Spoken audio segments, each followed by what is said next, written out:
Hey folks, Papa Boris here, playing some more Altered TCG. We're continuing on to Bravos after a string of ignominious defeats as Ysmir and Axiom. We'll see if the popular Bravos faction, with its free 2/2/2 every other round and some generally good high stat cards, can help return ourselves to glory. Okay, so I don't like this card, and I don't like keeping 5-cost cards on turn 1 when you only start with 3 mana, because it's just so susceptible to removal, and Ysmir does have Dorothy, which is just an absolute wreck, so we're going to go ahead and mulligan that for sure. The Rat, solid, so I'll keep that. I could play both of these on turn 1. I am the first player. This would be kind of overkill. As the first player, I could consider playing Sun Wukong on turn 1. This is the rare version that loses fleeting when coming back out of reserve, so you can keep playing him indefinitely, and he's a 4/6/4. So I think maybe this makes more sense, although on turn 2, when I don't have my token, playing this in one lane means that my opponent's pretty much guaranteed to get the other lane. This thing is good, but I have other things to keep. I guess we'll try it like this. So turn 1, I'm hoping, honestly, that I can just move in both lanes. That should be possible. If I play Sun Wukong, I will almost certainly move in one lane, but possibly not the other, because my opponent does, of course, have cards that can beat a 2/2/2. But then I have the option to play this on turn 2, and that would be before Dorothy comes online. Alternatively, I can play the Rat, see what my opponent does, play this to clinch a lane, and then these would both be in my reserve. But I could still play... No, and I can't play Rat out of reserve because on turn 2, because Rat costs 3 coming out of reserve. So it's a little bit awkward with the mana next turn. Yeah, let's get Sun Wukong in here. I could be wrong. This is a tough decision, actually, which one is correct to do. But this way, I'll definitely move one lane. And I've got this big old beefcake who's just going to be potentially bouncing in and out of my reserve indefinitely unless she plays one of her sabotage cards, which this deck has a couple of. There's like a spell that sabotages, and there's also a creature that sabotages. I am really excited to play Ysmir again. I've lost both times I've played with her on camera, but I like the ability so much, and I think, I just have a feeling that there is a skill element there that I haven't quite gotten. This is different from the Axiom faction, which I just think kind of sucks. All right, my opponent played the rare Kadirigan Alchemist, so it's just a 1/1/1 coming out of reserve, and that's actually a very sensible thing to play on turn 1 because it gives her the movement, obviously, and then she has a 1 mana cost in reserve for tempo purposes. I'm not super concerned about tempo, though, because I do have I'm probably just going to play Sun Wukong. There is a bit of a vulnerability. There's a 2-cost spell in the Ysmir deck that sends a creature to reserve, and that only costs 2 mana. And so then she could play that in another 2-drop to win one lane. She could theoretically play that in 2 1-drops to win both lanes, so that is unlikely. We got Atlas. I don't like this character. I'm never ever going to keep it against Ysmir because of Dorothy, just being able to bounce it off. So we are going to easy mulligan that one for mana. And yeah, we'll just play Sun Wukong. I don't want to play 2 cards because that would fill up my reserve, and I don't want to throw away the Rat or the other non-rare Sun Wukong. Now, there is an issue, of course. This just never has fleeting, so there's a bit of a limit to how good this is because, of course, it means you're basically playing with only 1 reserve spot. But I'm completely fine with just, what is this? Oh, she played the Sabotage to get rid of Sun Wukong right now. Okay, well, in that case, I think we are going to go for the Rat and for Sun Wukong. So, question is, where do I play the Rat? I think we're going to do it like this. I'll play... Hold on, what am I doing? Interesting, actually. Okay, so I was thinking play Sun Wukong here, try to win this lane with 4, and then play Rat over here to block. Now, the typical wisdom is that you play your lower mana cost things first. But I'm going to have to play them both anyway because of this hero power. Yeah, let's just put Sun Wukong here. Here it's weird, I'm flipping the script. I'm keeping it a surprise that I have the Rat to block this lane, trying to prevent her from playing things in this lane. But yeah, it doesn't matter. She's making me take both of my moves. Okay, so my opponent did sabotage away the Sun Wukong, and this is only a hand ability, so it's just a 1/1/1 coming out of reserve, like this. So she has a lot of great... Well, she has a reserve full of good tempo plays to delay, which is pretty crafty. So hopefully I win one and she wins one. This did give her card advantage because it's a body on the field that took away a card from my reserve. Ah, she's going to play Off You Go. Interesting.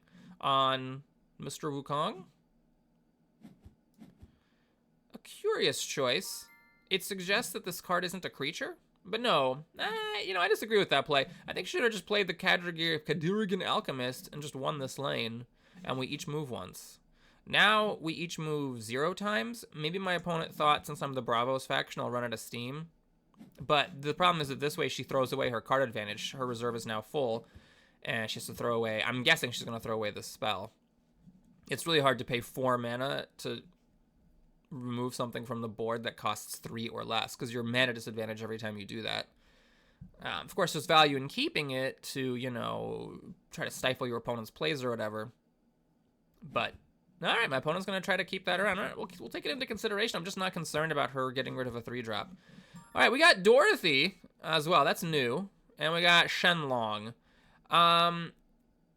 This is just asking to get Dorothy'd, so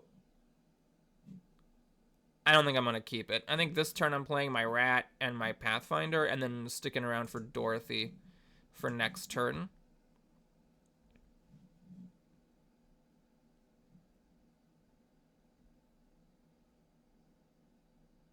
Now, one awkward thing is this Pathfinder has no forest, and I need forest here. But my token's on the other side. So, like, if I play her here, it does nothing. And if I play her here, it's kind of piling up. So what I'm going to do is I will play my Rat here just to get some presence in both lanes. And see what my opponent wants to do. My opponent could play her entire reserve here, though it's not super impressive. She could just do this to get rid of my Rat. And then play this over here to win the lane. The problem is she doesn't know that my only creature in hand has 0 forest, so she has absolutely no way of knowing that her 1-drop is good in this lane.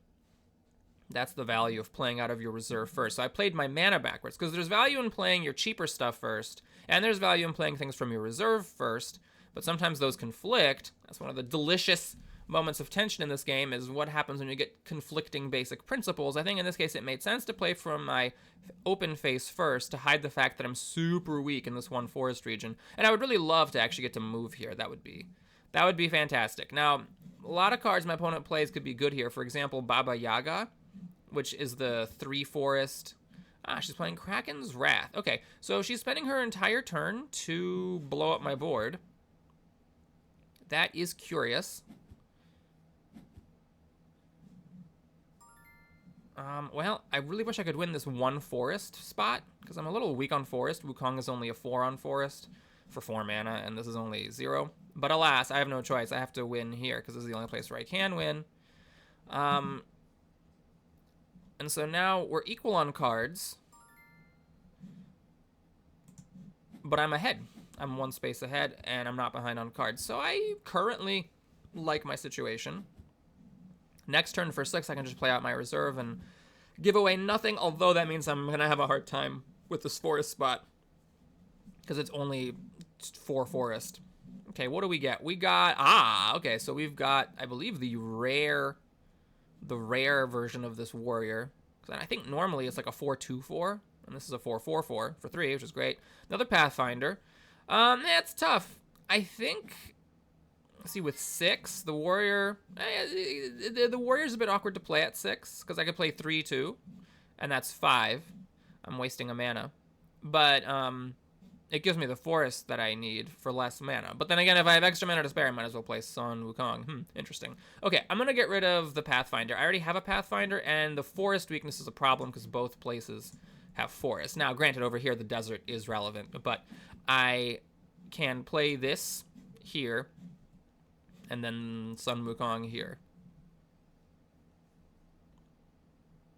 It's going to be difficult for me to get a move off Dorothy, but I do think it's important to hang on to her because it's just such a ridiculous card. And if my opponent plays like that Chakaraburu 7-drop thing, I want to be able to work with it.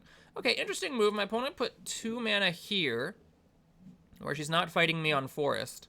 So maybe she's baiting me to just put Sun Wukong here, because it seems like such an obvious play.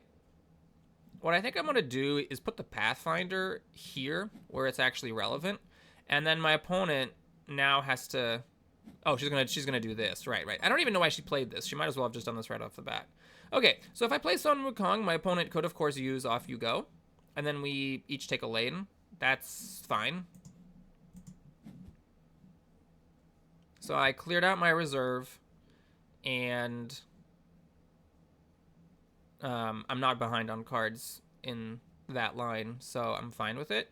Main issue with this, of course, is because I'm 0 forest, my opponent could drop the Tooth Fairy here and take this lane, but then she's not playing Off You Go. She would have to have 3 mana with which to get 3 forest, which is definitely possible. There are, of course, 3 mana cards that have 3 forest. It would have to be this is one exact card in her hand, though.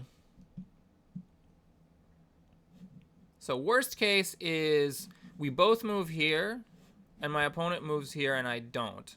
Then my opponent would tie me.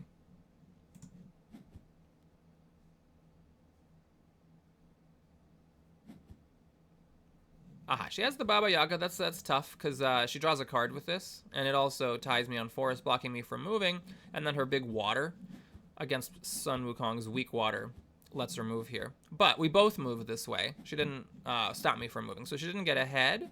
And her card advantage is mitigated by the fact that she has to throw a card away. Now, she is still ahead a card, because even so, she has 3 total, and I have 2 total. But I'm getting my token this turn, and I'm still a step ahead, so I'm pretty fine with it. Characters you control have tough 2. Cards in reserve are not controlled. Your opponent's spells and abilities that target me cost 2 more. Interesting. That could be good to get down. Return target character or permanent with hand cost 4 or less to owner's hand. So I don't know what I would target with this necessarily. What is it, 7 mana here? I cannot play Dorothy and anything else, unfortunately. But I could play this and this. This could be useful. Yeah, we're going to get rid of the removal for mana. We'll play this landmark, and then we'll drop the Haven Warrior wherever we need to in order to win a lane. And I love having my token here. This token every other turn is so good. A free 2/2/2. So I'm contesting this already. We can kind of pass by playing this landmark. Spells and abilities. But, okay, like, what about, like, this? Is that an ability? I don't think that's an ability, right? There's no way that it would make Dorothy cost 7 if she targets one of your creatures but 5 otherwise. It seems very clunky.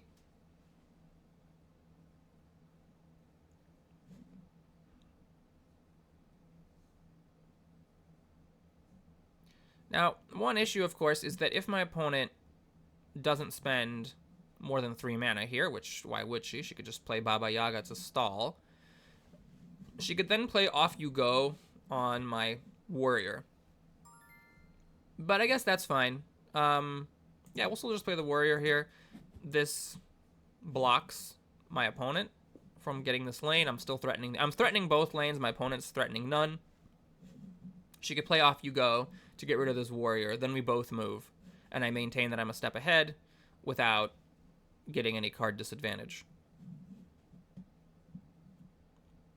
And also, if my opponent does play both cards here, instead of playing Off You Go, she's going to have a full reserve and have to throw something away, which would throw away the card advantage that she currently has. She's 1 card ahead of me at the moment.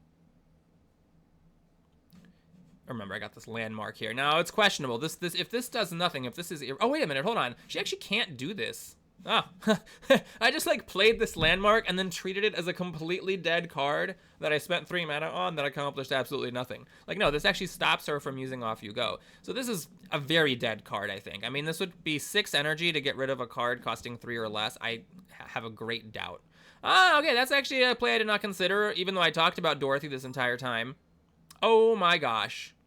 Oh no, my opponent misclicked. Well, did they? I mean, is this an ability that costs 2 energy? Like, is that how it is? Dorothy costs 5, but you have to have 2 if you want to use this ability? That's actually a really good question. I don't know what is considered an ability. Anyway, she blocked my token here, but it took her 5 mana to do it, and obviously wasted a really strong ability, so I am completely fine with this. So now, we're actually even on cards. wait, how did I say that we were... Oh, right, because she played something from her reserve and it's going away, whereas I didn't. So yeah, we have each 3 cards. Remember, my landmark is apparently a really crucial card. Okay, so 7 mana, got another one of these. And now we have no forest anywhere, so this actually is much better. We got the rat, which is good. And Dorothy. Okay, this is tough. 3, 5, 6 to play my stuff now. With 7, I could play this and Dorothy. I might... My opponent did get mana. I'm not sure I want to throw these cards away because they're all... It's not that I, like, don't need the mana. I am just concerned that I need these cards. I'm actually going to pass. It's a little bit risky, but I'm hoping I never need more than 8 mana. And if I do, I hope that I can just, like... Well, if I need 8, I hope I can just discard a card later. Okay, so what I'm going to do here is kind of a simple play. We're just going to play the rat. So this time I am giving away information, but I am using the least amount of mana. My opponent has a 5 mana in her reserve and a 4 mana spell, possibly a 6 mana spell. And then, so I'm hoping that because this is such a stupid target for Dorothy, I can get her to show me what one of her cards is. And then play the Pathfinder, and then still force her to show her hand to some degree before I commit where this warrior goes. Now, I could, of course, discard this warrior to get a boost. I don't think I want that here. I can see that being really good, especially if your reserve is filling up. But here, where I'm a little bit tight on cards, I think I just want this 4/4/4 for 3, because that's just really good stats for the... Okay, I don't know if it's really good, but that is good stats. Okay, so this is a little bit frustrating. My opponent wins back the lane and draws a card. So Baba Yaga being a big pain here. So she needs forest, so Pathfinder here makes no sense because it moves me, but it doesn't stop her from moving. I might as well put Pathfinder here, where it's actually threatening the lane, and the 0 forest, because neither of us is in forest, is completely irrelevant. So again, if Dorothy comes out, can she throw this off? Or does this mean that she would need to have 2 energy to pay to use this quote-unquote ability to put my Pathfinder back in reserve? That's the thing that I want to know. I mean, I know for a fact that this costs 6. All right, so you're going to do something. Target 1 card to discard to reserve. If she discards something now, it means that she misclicked. No, she didn't discard anything now. I have a feeling my opponent did not misclick.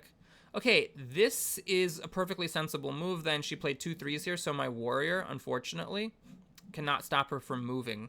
But it can move me, so that means it's worth it. So this is actually really good. My opponent moves once, and I move twice.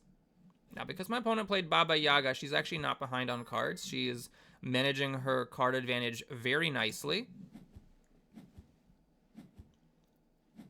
But I am, you know, 1 step away from winning, whereas my opponent is 3 steps away. So I'm winning by 2 steps. Oh, I'm only 1 card behind. Right, I'm doing fine. And I got my token this turn. Oh, this is good stuff. Okay, so we got another rat. We got physical trading. So let's take a look at the mana. 2, 5, 8. Or 2, 5. Okay, so this is where I need to get some mana. Because I really want to win a lane and just win the game. And the question is, what's the best way to do this? And I think the best way is to play 2. And then on 1, that's 3. And then play Dorothy for 5 and surprise win. So I think actually this needs to go. This is a 3/3 for 3 basically, but I don't think it's actually worth it.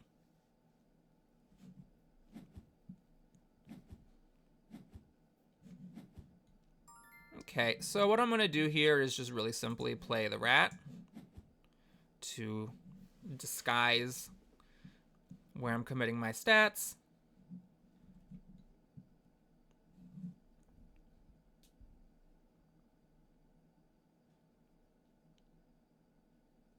My opponent does have a really good first turn play. 3/2/2 for 2 is totally fine.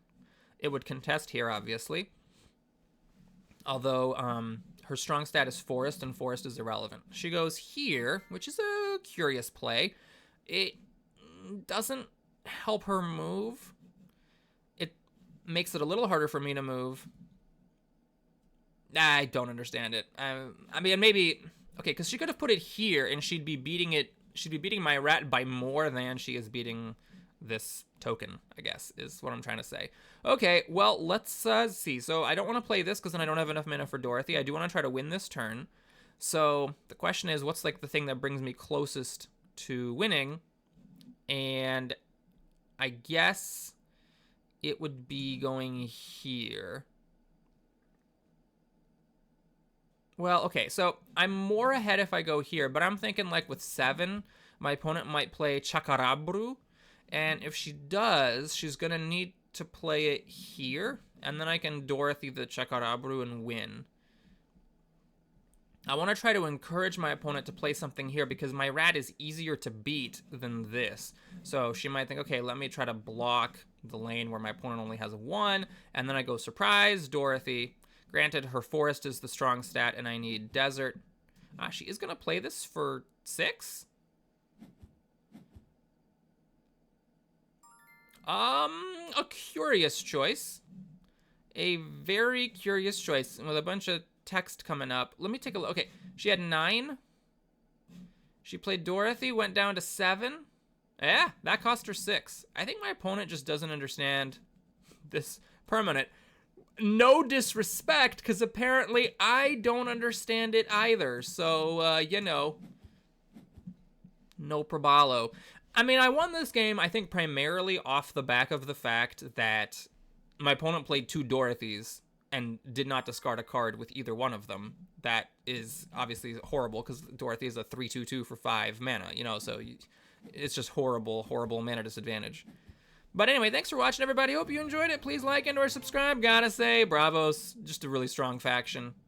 It makes perfect sense. The token every other turn is super strong, and then the cards just have really good stats. It's just like a bunch of, you know, stat-efficient cards, and not a lot of weird, useless BS. And this thing is actually pretty good. This new card that came in after the game was offline for a bit, that wasn't in the original beta. So and I think it ended up being really relevant here, if that actually does stop Dorothy's effect from coming into effect if you don't pay 2 more energy. Anyway, I'll see you folks again soon. Take care.